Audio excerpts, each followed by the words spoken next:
एक गांव में गौतम बुद्ध का बहुत बड़ा आश्रम था। वहां पर एक प्रसिद्ध बौद्ध गुरु रहते थे। वहां पर उनका एक शिष्य बहुत बोलता था।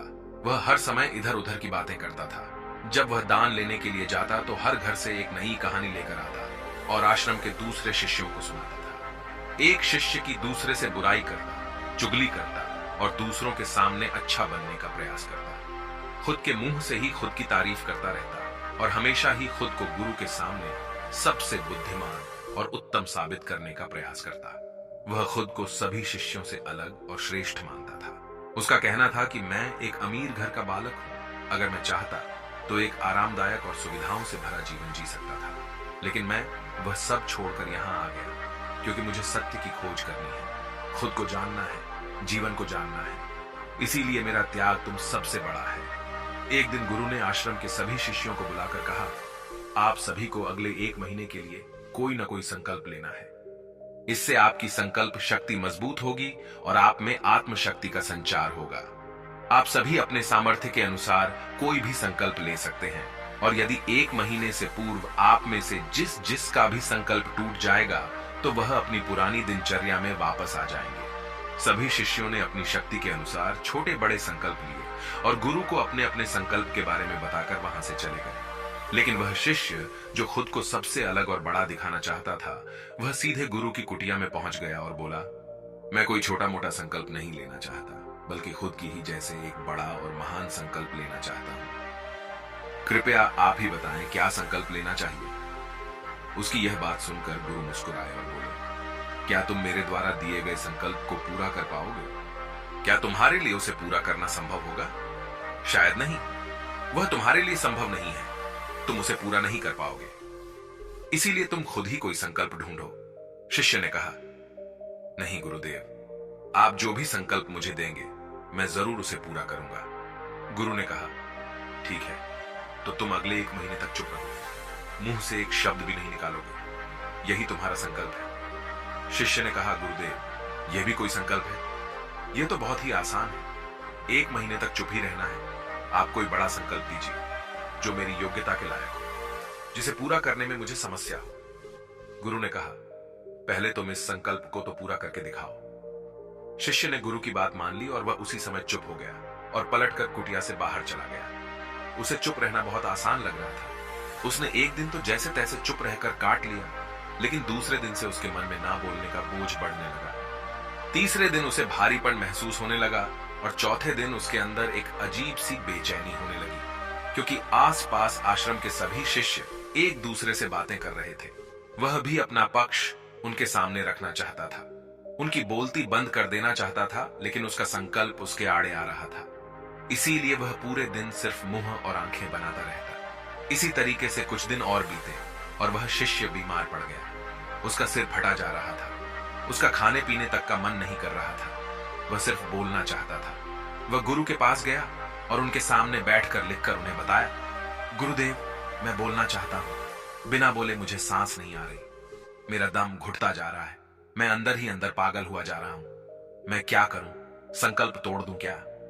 यह पढ़कर गुरु मुस्कुराए और बोले, संकल्प तो तोड़ने के लिए ही होते हैं, लेकिन जो अपने संकल्प को पूरा कर लेता है वही अपनी आंतरिक शक्ति को बढ़ाता है, और जो अपनी आंतरिक शक्ति को बढ़ा लेता है वह समाज और जागृति की राह पर आगे बढ़ जाता है। संकल्प का लेना भी तुम्हारे हाथ में था और इसे तोड़ना भी तुम्हारे ही हाथ में है। तुम्हारे बहुत से भाई अपने संकल्प को तोड़कर अपनी पुरानी दिनचर्या पर वापस आ चुके हैं।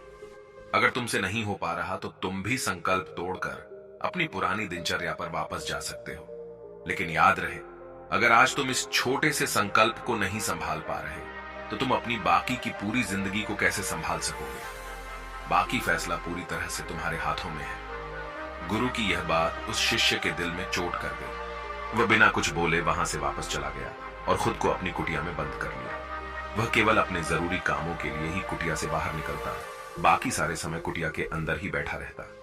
15 दिन बीत चुके थे और आश्रम के लगभग सभी शिष्यों का संकल्प अब तक टूट चुका था, लेकिन उसका संकल्प अभी भी जारी था। संकल्प लेने के बाद से अब तक उसने एक शब्द भी नहीं बोला था।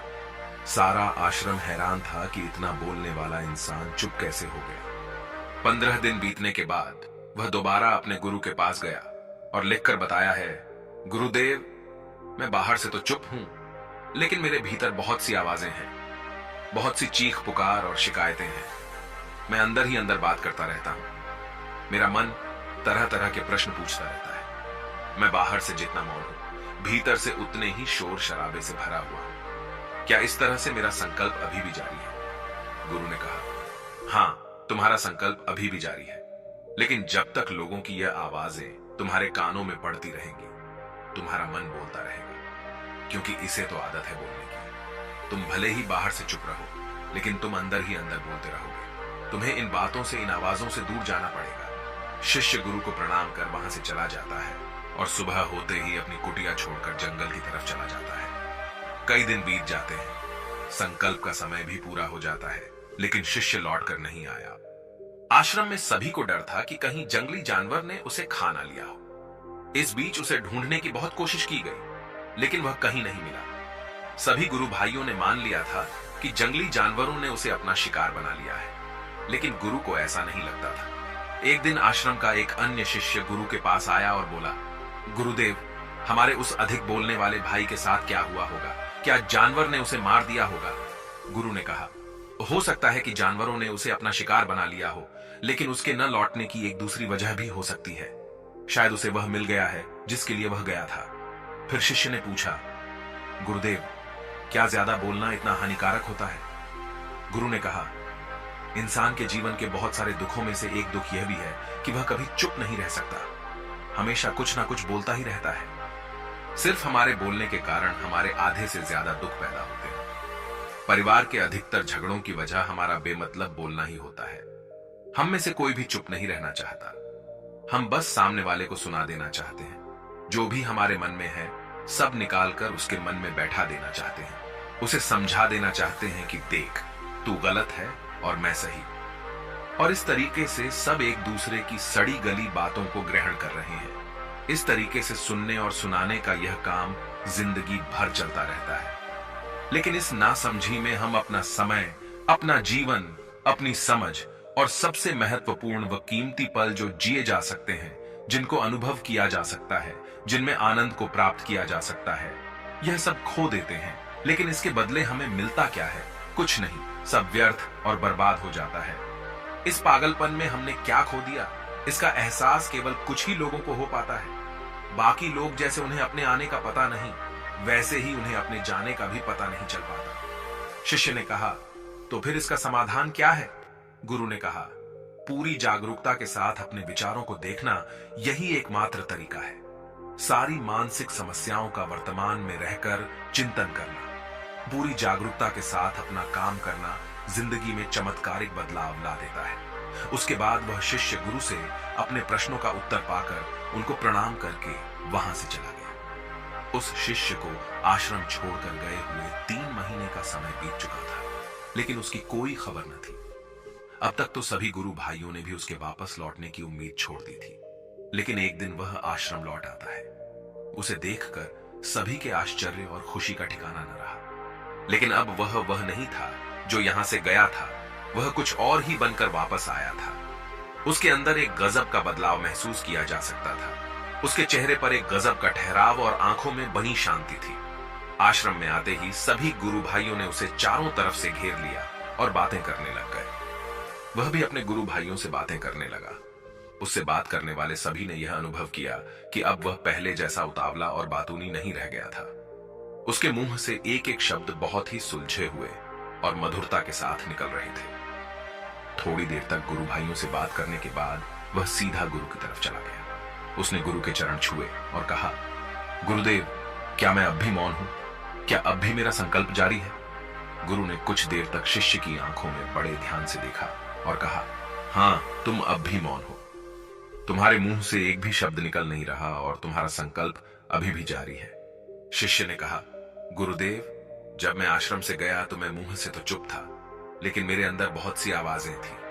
मन में बहुत से प्रश्न थे और वह बंद नहीं हो रहे थे, तो मैं जंगल में चला गया, इस उम्मीद से कि वहां मुझे शांति मिलेगी और मेरे मन की बकबक कम हो जाएगी। लेकिन मैं जितना एकांत में जाता गया, मेरे अंदर की आवाज उतनी ही तेज होती गई। मेरे भीतर की पुरानी से पुरानी आवाज मुझे सुनाई देने लगी। तब जाकर मैंने महसूस किया कि मैं कितना गलत कर रहा था। जब मैं अपने परिवार वालों, दोस्तों को और गुरु भाइयों को बुरा भला कहता था तो उस समय मुझे लगता था कि मैं सही कह रहा हूं। जब मैं गुरु भाइयों की एक दूसरे से चुगली करता था और उनका मजाक बनाता, तब भी मुझे यही लगता था कि मैं उनसे बेहतर हूं और मैं सही कर रहा हूं। लेकिन उस दिन मैंने पहली बार महसूस किया कि मैं कितना गलत बोलता था। काफी दिनों तक ये आवाजें, ये शिकायतें मेरे अंदर चलती रही, लेकिन धीरे धीरे करके एक दिन ये सारी आवाजें मेरे अंदर से समाप्त हो गई। अब मैं भीतर से भी मौन हो गया। उस घने जंगल में बाहर से कोई बोलने वाला था नहीं और भीतर कोई आवाज बची ही नहीं थी, और मैं उस दिन पहली बार मौन का सही अर्थ समझा। मेरे चारों तरफ बहुत शांति थी। हालांकि अभी भी कुछ आवाजें आ रही थीं जो पहले भी आती थीं, लेकिन मैं उन्हें सुन नहीं पाता था। पर अब वह सभी आवाजें मुझे स्पष्ट रूप से सुनाई दे रही थीं। हवा के चलने की आवाज, चिड़ियों के चहकने की आवाज और पानी के बहने की आवाज। ये सभी आवाजें मैंने पहली बार पूरे होशपूर्वक सुनी। अपने चारों तरफ इतनी शांति मैंने पहले कभी महसूस नहीं की थी। तो इस शांति को भंग करने के लिए मैंने पहली बार अपने मुंह से कोई शब्द निकाला। मैं चिल्लाया, हे ईश्वर, ये कैसी शांति है? सभी कुछ इतना शांत क्यों है? ऐसा क्या हो गया? लेकिन मेरे चिल्लाने के बाद भी शांति भंग नहीं हुई। सब कुछ पहले जितना ही शांत था, बाहर भी और भीतर भी। हे गुरुदेव, मैंने अपने गुरु भाइयों से बात की, मैंने आपसे बात की। मैं बोल रहा हूं, मैं चल रहा हूं, मैं सब कुछ देख रहा हूं, लेकिन मैं अपने भीतर एकदम एकांत में हूं, मौन में हूं, भीड़ में होता हूं, तब भी भीतर से अकेला एकांत में होता हूं। जब मैं खुद में भी शोर करना चाहता हूं, तब भी एकांत में ही होता हूं। अब सब दिखाई पड़ने लगा है, सब सुनाई पड़ने लगा है। गुरु ने कहा, जब तक हम बाहर की तरफ बोलते रहेंगे, भीतर अशांति ही रहेगी। लेकिन जिस दिन हम भीतर की तरफ मुड़ जाएंगे, तब हमारे मुंह से कुछ भी निकलेगा, हम शांत ही रहेंगे। दुनिया में जितनी भी बुराइयां हैं, ज्यादातर हमारे बोलने से ही उत्पन्न होती है, क्योंकि हम चुप रहना नहीं चाहते। हम जितनी जरूरत है उससे कहीं ज्यादा बोलते हैं। हम सामने वाले को सुनना नहीं चाहते, बल्कि उसकी बोलती बंद कर देना चाहते हैं। उसे समझा देना चाहते हैं कि मैं कौन हूं, मैं क्या कर सकता हूं, और यही हमारी जिंदगी का मकसद बनकर रह जाता है। हमारी सारी ऊर्जा व्यर्थ के बोलने में बर्बाद होती रहती है। ऐसे ही समाज में लोगों का जीवन दुखों से भर जाता है, जो हमेशा एक दूसरे को सुनाने में लगे रहते हैं। कभी एक दूसरे को सुनना नहीं चाहते, समझना नहीं चाहते, और चुप रहना तो उन्होंने कभी सीखा ही नहीं, क्योंकि चुप रहना उन्हें छोटा महसूस करवाता है। दुनिया की सभी लड़ाइयों का कारण हमारा बोलना ही है। इसलिए हमें सिर्फ उतना ही बोलना चाहिए जितना जरूरी हो, क्योंकि व्यर्थ का बोलना ऊर्जा को नष्ट करना है, और यह बोलना ही हमें कभी अपने भीतर की ओर लौटने नहीं देता, क्योंकि यह हमें बाहर की ओर खींचकर रखता है, और बाहर है ही क्या इस संसार के अलावा। लेकिन अगर अपने भीतर के संसार की ओर मोड़ना है, तो इस मुंह को बंद ही रखना चाहिए। इसीलिए जितने भी बुद्ध हुए, आत्मज्ञानी हुए, वह सभी एकांत की ओर भागे, ताकि उन्हें ज्यादा न बोलना पड़े, ज्यादा सुनना न पड़े।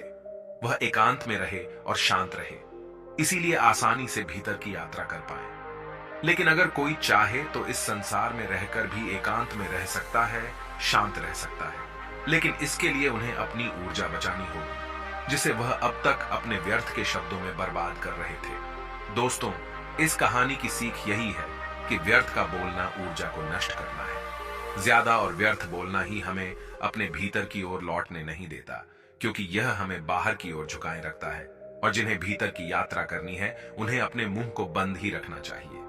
मुझे उम्मीद है कि आपको यह कहानी पसंद आई होगी और काफी कुछ सीखने को मिला होगा। कहानी के बारे में अपने विचार आप हमें नीचे कमेंट बॉक्स में कमेंट करके बता सकते हैं। जाने से पहले वीडियो को लाइक करें और चैनल को सब्सक्राइब जरूर करें। नमो बुद्धाय।